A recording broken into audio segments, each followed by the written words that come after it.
Hi, I'm Skilla and this is Nerd Stuff with Skilla. Today I wanted to talk about the 9th episode of the 3rd season of Rick and Morty called the ABCs of Beth, a clear play on the ABCs of Death, the horror anthology film series. This video does contain spoilers for every episode of Rick and Morty through the 9th episode of season 3.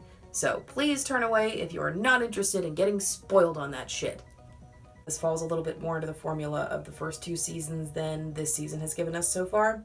Summer and Morty have to go and spend the weekend with their dad for custody reasons. We found out that he has started dating and subsequently soul bonded with an alien warrior who's on Earth killing these other aliens. Summer and Morty spend most of the episode trying to convince him that it's a bad idea and that this rebound is pretty much just him trying to prove that he's not misogynistic and prove that he's not a racist, which he does eventually admit later on in the episode. But no sooner does he do that than he blames him having to break up with Kiara on his kids for them being racist.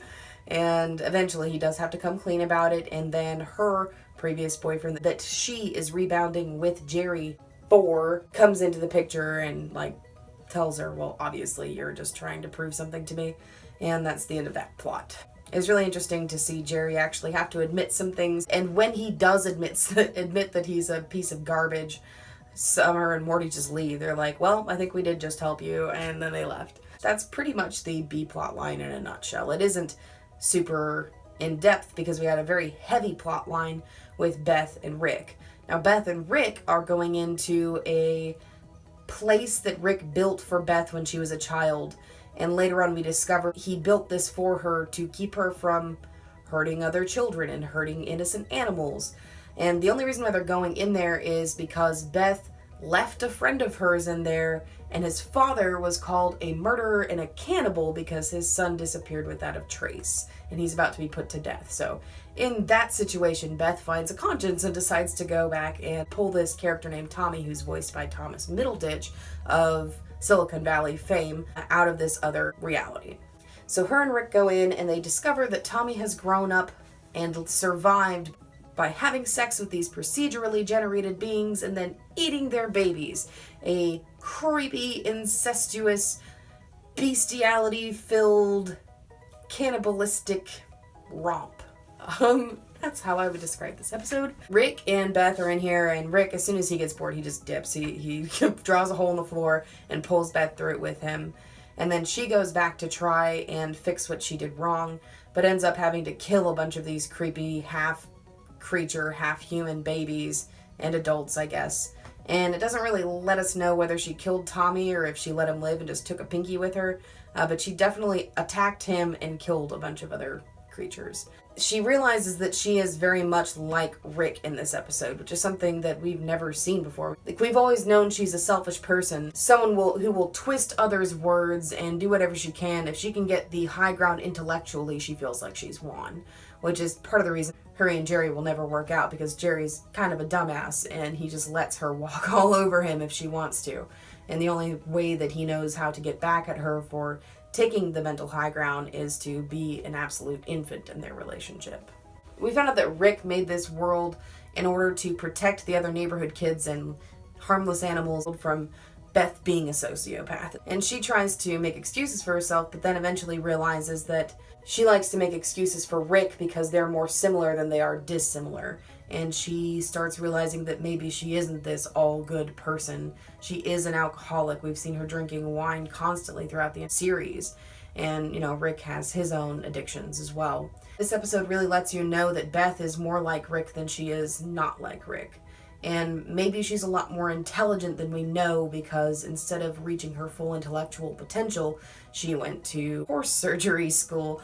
This episode shows a little bit of where I think we're going to be going with the show. At the end of the episode, Beth is given the option to leave and go on her own adventures with no negative repercussions, and it doesn't really say whether she takes it or not. And I think she took it. I think that we've got a cloned Beth living in the house now. I think if you watched the episode, you probably got the same direction as I did. I don't think they're going to wrap that up in the finale of the 3rd season. I think it's something that we'll re-explore later on.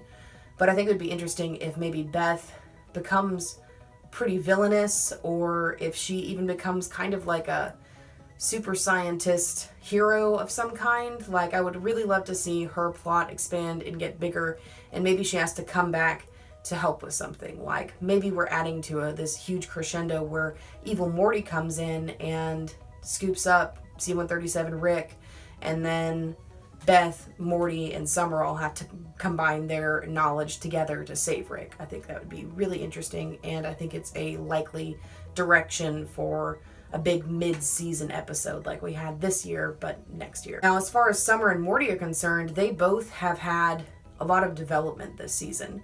Morty isn't just a total idiot like we saw in the previous 2 seasons. We've built from Morty in season 1 where he didn't know anything to season 2 he knows a few things, and this season him and Summer both seem to possess a lot more knowledge than what we were led to believe they had in previous seasons. Like when Summer fixed the ending of the Morty's Mind Blowers episodes, or when Morty knew how to disarm neutrino bombs, and apparently he's done it a bunch of times in the past to his knowledge of the planet that Jerry's new girlfriend is from. It's like Morty, instead of learning all of the common sense stuff that he should know for Earth, he's learning all of these different things about the galaxy and different universes that he's going to be able to use. I've seen some more theories around. The reason for Rick leaving was to make Beth have Summer. Now, I think that it's a lot less likely that it is the reason that Rick left so much as it is a consequence of him leaving. Like maybe in a lot of universes, Rick never left, and then Beth never had Summer. She just had Morty later on. I think that's a possibility. We already know that there are probably less Summers than there are Mortys, because when Summer is trying on the interdimensional goggles that let you see yourself through another version of you's eyes, there's a lot less versions of her around. But there's clearly tons and tons of Mortys running around just because of going to the Citadel and seeing where all of them are. I think that Summer is probably a consequence of Rick leaving, but I don't think that she is necessarily the reason for him leaving. And I think that might be something that makes the original universe, C-137, and the current universe interesting. Maybe they were both kind of outliers in that Summer existed in them. I don't know if that's kind of boring or a little too, like, meta commentary or whatever, or theoretical, but I think it's interesting, I think it's important, and I think that we will get some kind of explanation for Rick leaving and how it relates to Summer existing or not existing in various universes. I think that this episode was really important to develop the characters and move them past where they were at the beginning of the season because of the previous 2 seasons. I think that it's going to really lead us into a fantastic 4th season. Like, some TV shows, the 4th season just isn't fantastic. Like, maybe the first 2 seasons are good, 3rd season started getting slower, and then the 4th season really sucked. I think that Rick and Morty is doing everything they can for that not to be the case. They're giving us more information that builds correctly towards more interesting plot lines in the near future without bogging us down too much. Like, instead of opening a bunch of new doorways, we're just seeing the path a little clearer. I think it's a really great way to build a universe, especially when it's as expansive as the Rick and Morty universe. If you enjoyed this video, please give me a big thumbs up. If you have any theories or ideas about how Rick leaving is in relation to Summer, drop a comment down below and let me know what your theories are. And make sure to subscribe if you want to see more videos on nerdy stuff that I like. Thank you so much for watching, and I'll see you next time.